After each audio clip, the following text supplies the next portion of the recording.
الحمد لله رب العالمين والصلاة والسلام على سيد الأنبياء والمرسلين أما بعد فأعوذ بالله من الشيطان الرجيم بسم الله الرحمن الرحيم رب اشرح لي صدري ويسر لي أمري واحلل عقدة من لساني يفقهوا قولي سبحانك لا علم لنا إلا ما علمتنا إنك أنت العليم الحكيم ولا تنكحوا المشركات حتى يؤمن، نہ تم نکاح کرو مشرک عورتوں سے یہاں تک کہ وہ ایمان لے آئیں۔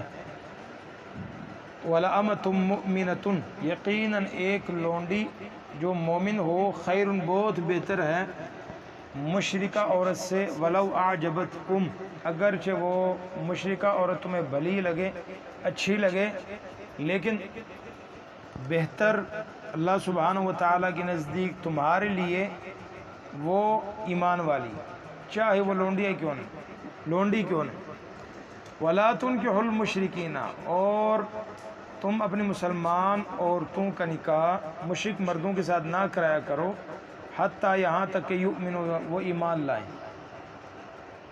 وَلَعَبْدٌ مُؤْمِنٌ، یقیناً ایک مومن بندہ جو غلام ہو، مومن غلام خیر بہت بہتر ہے من مشرک مرد سے، وَلَوْ أَعْجَبَكُمْ، اگرچہ وہ تمہیں بھلائی کیوں نہ لگے، وہ تمہیں زیادہ اچھا کیوں نہ لگے۔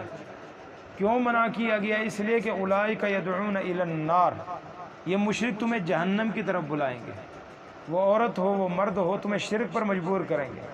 واللہ یدعو الی الجنۃ والمغفرۃ بإذنہ، واللہ یدعو تمہیں بلاتا ہے اپنے جنت کی طرف، اپنی مغفرت کی طرف، بإذنہ ہی اپنے حکم سے، ویبین، اور بیان کرتا ہے اپنی آیتیں لوگوں کے لیے، لعلہم یتذکرون، تاکہ وہ نصیحت حاصل کریں۔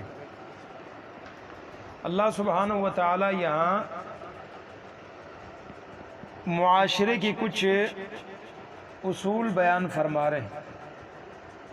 پیچھے آپ نے دیکھا یہ شراب ہے، جوئیں ہیں، ان کا تعلق معاشرے کے ساتھ ہے۔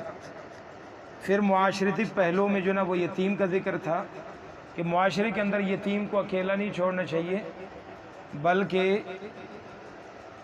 اس کے سر پر بھی ہاتھ شفقت کا رکھنا چاہیے۔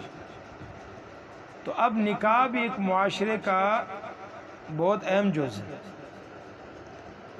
تو اس لیے اللہ سبحانہ و تعالی نے یہاں مشرکہ عورتوں سے نکاح سے منع فرمایا، نکاح کے بارے میں بیان فرمایا، کیونکہ جو نکاح ہے مرد عورت کے درمیان، نکاح کا تعلق صرف شہوانی تعلق نہیں ہوتا، بلکہ اس تعلق کے اثرات بڑے دور رس ہوتے ہیں جو ایک دوسرے کے دماغ، اخلاق، تمدن پر گہرے اثر ڈالتے ہیں۔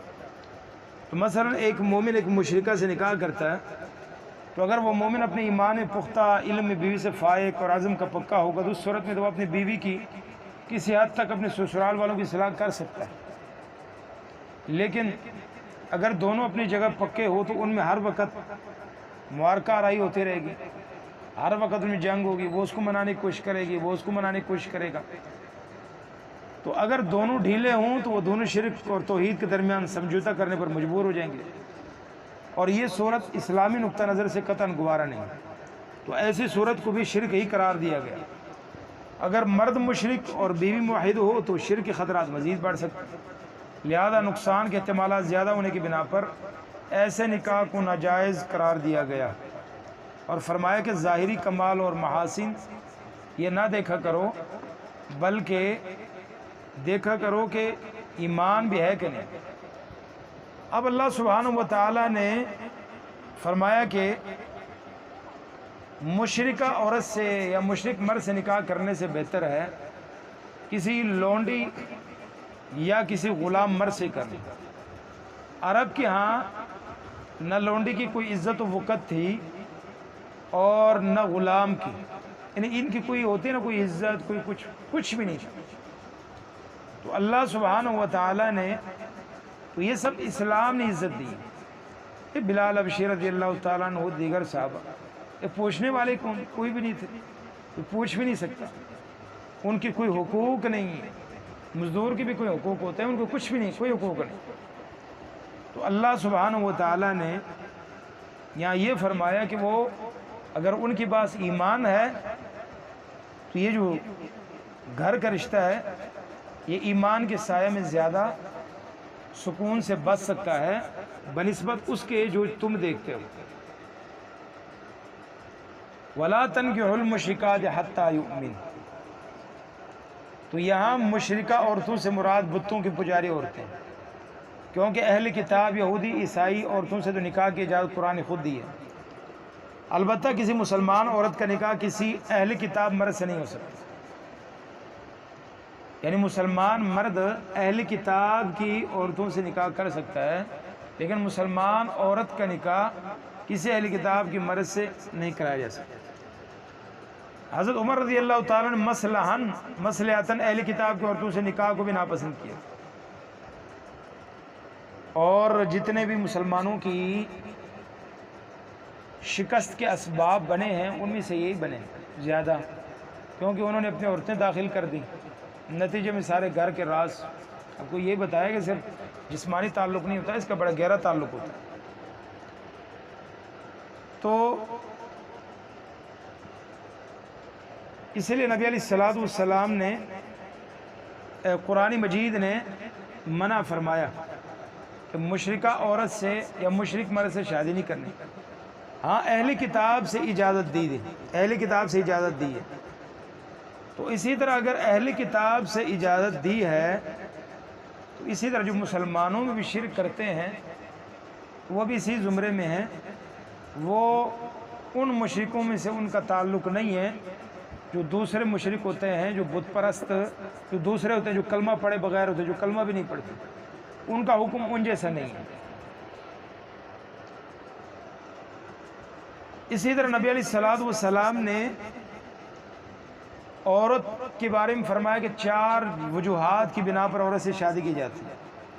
مال، کوئی مال دیکھتا ہے، یار مال ہے، نوکری ہے، ان چیزوں کو دیکھتا ہے. کوئی حسب و نسب، خاندان بڑا اعلیٰ، اور کوئی جو ہے نا وہ خوبصورتی کو دیکھتا ہے، اور کوئی جو ہے نا وہ دین کو دیکھتا ہے، دیندار. تو نبی علیہ السلام نے فرمایا فَاظْفَرْ بِذَاتِ الدِّین. آپ سے سرن مشورہ دیا ہے کہ ان 4 میں سے دین کو ترجیح دو. اور نبی علیہ السلام نے فرمایا کہ یہ دنیا فائدہ اٹھانے کا سامان ہے، یعنی یہاں جو کچھ بھی ہے بندہ فائدہ اٹھاتا ہے. تو فرمایا کہ بہترین متاع دنیا میں سے وہ نیک عورت ہے. وَلَا تَنْكِحُوا الْمُشْرِكَاتِ حَتَّى يُؤْمِنْ. مشرکہ عورتوں سے نکاح نہ کرو یہاں تک کہ وہ مومن ایمان لے کے آئیں. وَلَأَمَةٌ مُؤْمِنَةٌ. یقیناً ایک لونڈی جو مومن ہو خیرٌ بہت بہتر ہے مشرکہ عورت سے. وَلَوْ أَعْجَبَتْكُمْ. اگرچہ وہ تمہیں بھلی کیوں نہ لگے، اچھی کیوں نہ لگے. وَلَا تُنْكِحُوا الْمُشْرِكِينَ. اور نہ تم نکاح کرو مسلمان عورتوں کا مشرک مردوں سے. یہاں خطاب عورت کے اولیاء ولیوں سے خطاب ہے. اس سے معلوم یہ ہوا کہ عورت کا نکاح ولی ہی کرے گا. اگر عورت اپنا نکاح خود کرے گی تو وہ نکاح باطل ہے. حتیٰ یہاں تک کہ وہ ایمان لائیں. وَلَا عَبْدٌ مُؤْمِنٌ. یقین ایک مومن بندہ خیرٌ بہت بہتر ہے مشرک مرد سے. وَلَوْ أَعْجَبَكُمْ. اگرچہ وہ تمہیں پسند ہی کیوں نہ لگے، بھلائی کیوں نہ لگے، وہ تمہیں اچھے کیوں نہ لگے.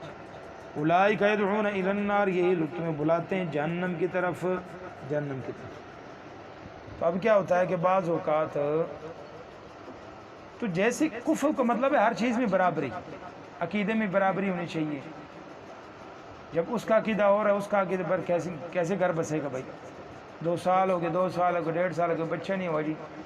اگر وہ دونوں صحیح ہوں تو صحیح رہیں گے، اللہ سے مانگتے رہیں گے. اگر ایک دوسری لائن کا ہو، دوسرے کو کہے گا کبھی اس دربار پہ جا، کبھی ادھر جا، کبھی مجبور کرے گا. مرد عورت کو مجبور کرے گا، عورت ہوئی مرد کو مجبور کرے گا، اولاد کے لیے بہت کچھ کریں گے. تو اسی لیے اللہ فرماتا ہے یہ جہنم کی طرف بلائیں گے، ایسے کام پر مجبور کریں گے جو جہنم کے سبب ہیں. اور اللہ جنت کی طرف بلاتا ہے اور مغفرت کی طرف بلاتا ہے.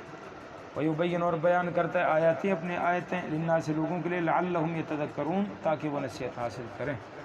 تو اللہ سبحانہ و تعالی ہمیں قرآن اور حدیث کے مطابق زندگی بسر کرنے کی توفیق عطا فرمائے. سبحانک اللہم وبحمدک اشہد ان لا الہ الا انت استغفرک و اتوب الیک.